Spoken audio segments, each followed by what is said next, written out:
안녕하십니까. 칸중국 코리아 이신규입니다. 미중 혼혈 스키 여자 선수 구 아이링이 8일 베이징 동계올림픽에서 여자 플랫폼 점프 금메달을 딴 뒤 국적 논란이 계속 불거지고 있습니다. 중국 관영 매체는 그녀가 미국 국적을 포기하고 중국 국적으로 귀화했다고 떠벌렸지만 본인의 인정을 받지 못했고 그녀는 자신의 국적 문제에 대해서 적답을 피했으며 공개 석상에서도 반응이 모호합니다.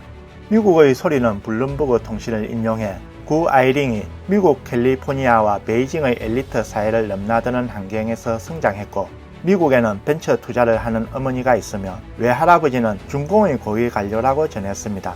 그녀의 어머니가 중국 사업을 계속 유지하려면 당의 뜻대로 해야 한다는 분석이 나옵니다.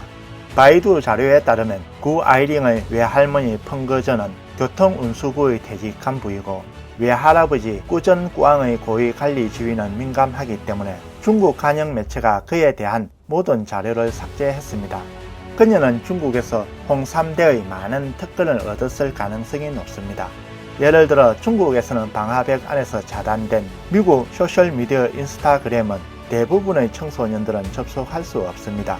구 아이링은 100만 명에 가까운 인스타그램 팬을 보유하고 있으며 구 아이링은 누구나 VPN 소프트웨어를 다운로드할 수 있다고 답변했습니다. 하지만 중국에서는 불법입니다.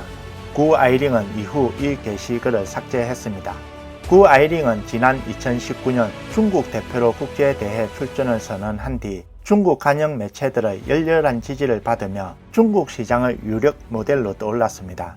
중국 시장에서 가장 큰 이익을 얻으면서 18세 소녀는 중공이 싫어하는 화두를 꺼내지 않고 중공 정권 쪽에서 말을 가려 해야만 했을 것으로 알려졌습니다. 스키 선수 구 아이링은 지정학적, 국적 배경 등 민감한 문제를 피해 중국에서 삶의 이익을 극대화할 수 있다고 순진하게 생각할 수 있지만 지금은 미국과 중국의 관계가 계속 침체되고 중국의 민족주의 정서가 고조되고 있고 베이징 정부는 서방 자유사회로부터 보이콧 당하고 있습니다. 이번 베이징 동계올림픽이 이전 올림픽과 다른 것도 역사적 배경 때문입니다. 이런 상황에서 구 아이링은 내가 미국에선 미국인이고 중국에선 중국인이라고 언제까지 말할 수 있을까요? 다음 뉴스입니다. 중공 강가의 결혼과 태만 문제가 최근 몇 년 동안 갈수록 심각해지고 있는 현상으로 탕핑을 하고 있다는 것입니다. 탕핑은 겉으로는 내색을 하지 않지만 실제로는 일을 하지 않고 있는 것입니다. 중공 언론 샤오샹 모닝 뉴스 등의 보도에 따르면 후앙산시는 2월 10일 민간 부문의 업무 태도 개선 및 기업 환경 개선에 관한 시 차원 회의를 개최하였습니다. 후앙산시 여성시서기 링위는 60페이지의 PPT를 결합하여 투영 전시하는 방식을 사용해 데이터와 도표를 통해 현지 관리들의 업무 능력과 태도를 비교 분석, 일부 관리들을 비판하였습니다. 책임 부족, 서비스 미비, 비효율성, 저완성도, 열악한 상태라고 말했습니다. 공무원들이 누워서 은퇴만 기다리고 있다는 점을 직설적으로 말하기도 했습니다. 링위는 또 관리들을 향해 문제만 생기지 않는다면 일을 하지 않는다라고 비판했고 어떤 간부들은 신용과 거드름을 피우고 말은 멋지게 하지만 일은 하지 않는다. 어떤 관리들은 거기만 세운다.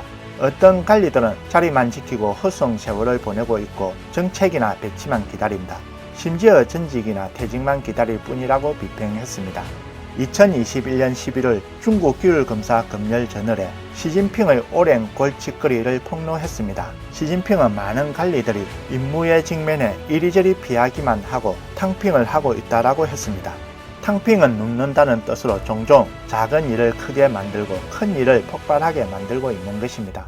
또한 탕핑의 양상은 매우 다양해 예를 들면 미루기식 탕핑, 간통하고 농간을 부리는 탕핑, 문책을 방지하기 위한 탕핑, 그리고 쇠퇴식 탕핑 등이 있습니다.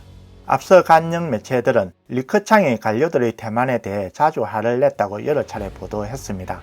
한 번은 리커창이 화를 내면서 찻잔으로 탁자를 내리치기도 했습니다. 관료들의 태만에는 근무 시간 중 도박, 마약, 게임, 인터넷 쇼핑, 포르노 시청, 간통 등 여러 가지 정황이 있다고 보도했습니다.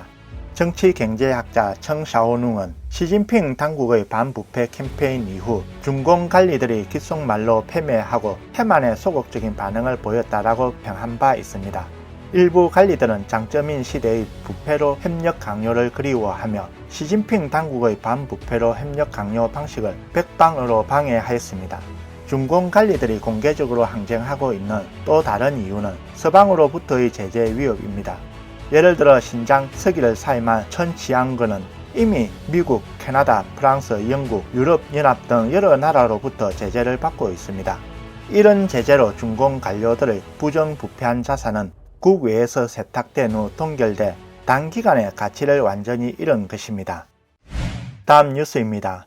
홍콩은 차기 행정장관 선거가 예정되어 있지만 캐리람 행정장관은 선거 참여 여부를 아직 밝히지 않고 있고 12일 중공중앙위원회가 주최하는 선전 긴급회의에도 불참했습니다. 이 같은 현상은 외부 세계를 상당히 혼란스럽게 하고 있는데 이와 관련하여 홍콩 언론은 캐리람이 실권을 잃어버렸다라고 의심하는 분석이 나왔습니다. 2월 13일 홍콩 언론 홍콩01의 분석에 따르면 홍콩에서 최근 5차 유행이 발생하여 홍콩 정무국장 리자 차오가 12일 여러 관리들을 이끌고 선전으로 가서 중국 공산당 군무원, 홍콩과 마카오 사무국 및 국가위생건강위원회 등의 관리들과 회의를 갖고 방역 대책을 협의하였습니다. 이상한 점은 관련 업무를 총괄해야 할 캐리람은 참가하지 않고 방역부수장 리자 차오가 회의 상황을 구두로 보고했다는 것입니다. 이번 회의는 정치적 함의가 깊어 캐리람이 실권을 잃어버렸다고 의심하고 있습니다. 분석에 따르면 중국 공산당의 최대 행사인 동계올림픽 개막식에 대해 캐리람은 홍콩 전염병을 이유로 회의 참석을 거부했습니다. 이 기간에 캐리람의 가장 중요한 임무는 방역이지만 중국 공산당 중앙위원회가 홍콩 방역에 협조하기 위해 열린 회의에는 참석하지 않았다고 설명했습니다. 분석에 따르면 캐리람이 가장 좋아하는 부하인 네더치안 공무원 사무국장과 추텅아 상무경제개발국장은 홍콩 전역의 백신 접종을 총괄하고 한 사람은 백신 버블을 대외적으로 추진하는 역할을 맡았다고 밝혔습니다.